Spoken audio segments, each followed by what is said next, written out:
Viewers, you are watching the Policy Times, India's only media on public policy advocacy and activism. When we say public policy, international trade makes a huge impact for any nation because most of the countries are trying to promote export and import, and export and import has some legal implications when two countries disagree on some international or mutually decided bilateral rules. To talk on that, we have with us Professor Markus Wagner, who is the Associate Professor at University of Wollongong, Australia, and he's also the Executive Vice President of Society of International Economic Law. So we have the World Trade Organization, which largely decides the international trade laws, international trade and economic laws.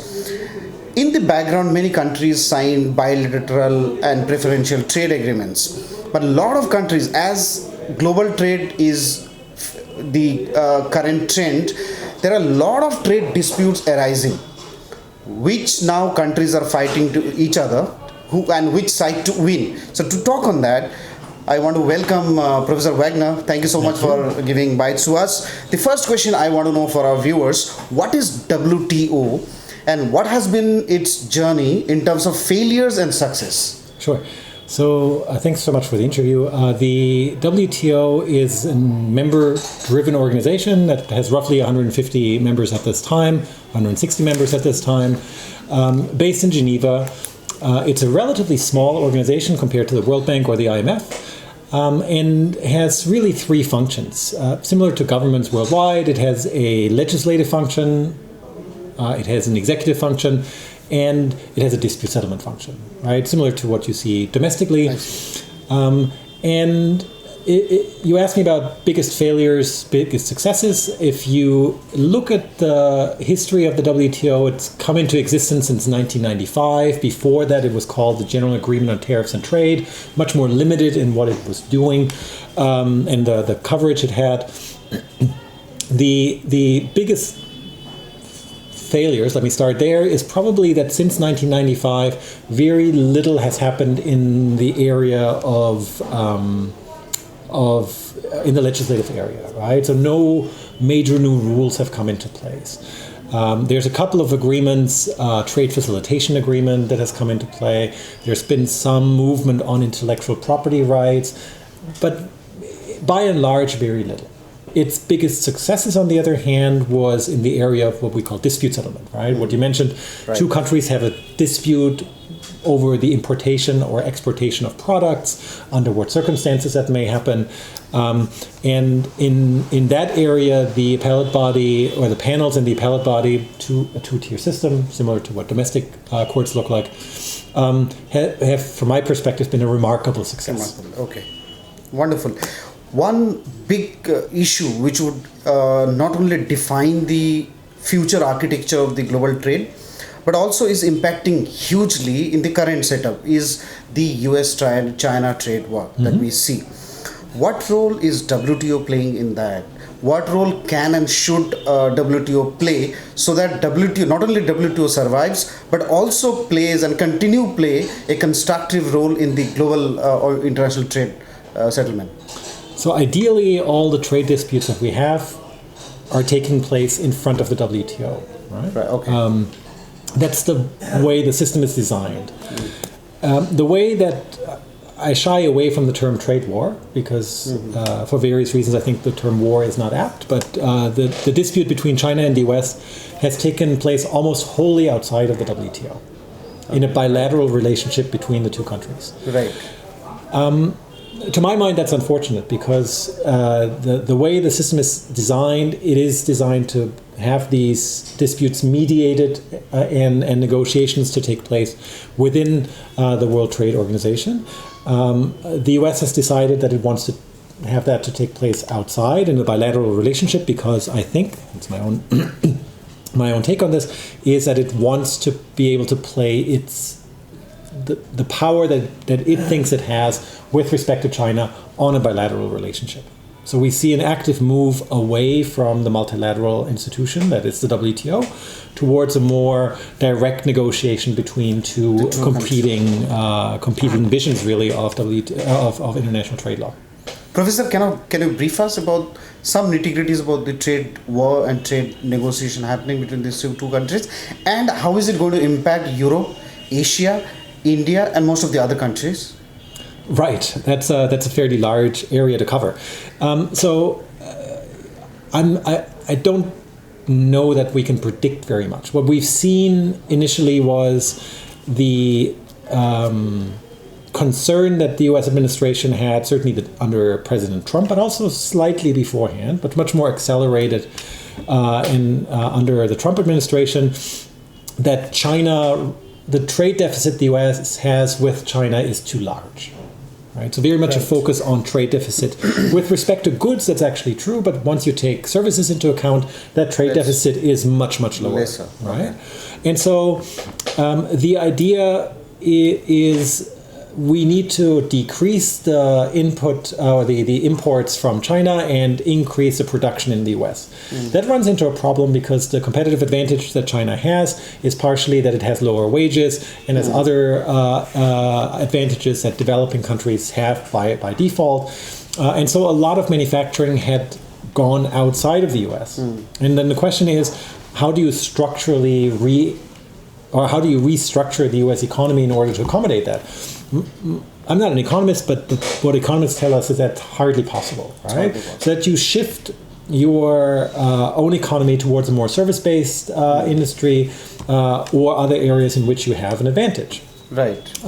So the Trump administration, in Obama administration before it, had put various measures in place with respect to, say, steel and aluminum on China, because what it said, and probably rightly said, was that Chinese manufacturers were dumping products, right? So selling below what the normal price for a product would be in a foreign market.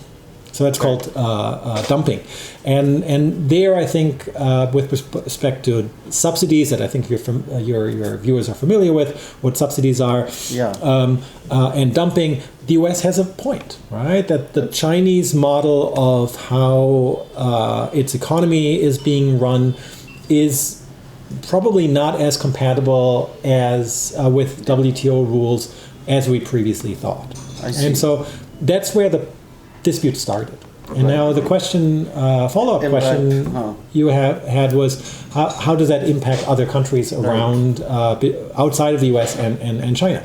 So what you saw then was that compounded the problem, has less to do with China initially, was that the US invoked what it said, on national security grounds, we need to put tariffs on steel and aluminum from other countries. If you look at the statistics, the origin of that steel and aluminum were all friendly countries and allies. Right? Okay. China ranked very low because of the anti-dumping duties that I mentioned. The exports from China to the US for steel and aluminum were relatively low to begin with. And so countries in the European Union, Canada, Mexico, very close allies, were actually hit by these tariffs. And then they were scaled back. And even the Pentagon, the United States Defense Department, said that there's no problem with respect to national security, right, in those discussions. Nevertheless, those measures were put in place and then subsequently rolled back. But they're still hovering around and introducing a great amount of uncertainty with respect to the trade relations between, say, the European Union, Brazil, lots of other countries, and the US. Right? And so we're at an unfortunate moment where countries are less able to rely on an existing body of rules that they can say with some certainty will govern the relations with other countries. So that's I think the situation we're finding ourselves in. And the European Union, you asked that, is sort of trying to play both sides, isn't quite sure in which direction it's heading because the unpredictability. Well, not because it's trying to determine potentially which side will win or which side will give it the most advantages over time. I think ultimately what you see there is less a dispute over particular products, but rather a dispute certainly driven from the US side, but also from the Chinese side, over what economic model actually wins out, right? A more state-centered model that that China is driving, or that will be very interesting to see, in fact. Or a capitalist model, or a capitalist model with a lot of modifications. If you look at it, some of the examples in the Trump administration provided huge amounts of subsidies, essentially, to companies that were then praised to remain in the U.S., but the amount of money that was being put into these companies from the state side make it less a capitalist decision. Final question I want to ask you is that there are a lot of... So RCEP was the last mega regional trading blocks agreement which has been signed recently. Unfortunately, India couldn't be part of that. India didn't be part of that. Now, there are a lot of such preferential trade agreements, bilateral trade agreements, free trade agreements, regional trade agreements, mega regional trade agreements happening across the world. Indian business community, so far, the picture is dicey how much they have been benefiting from such agreements.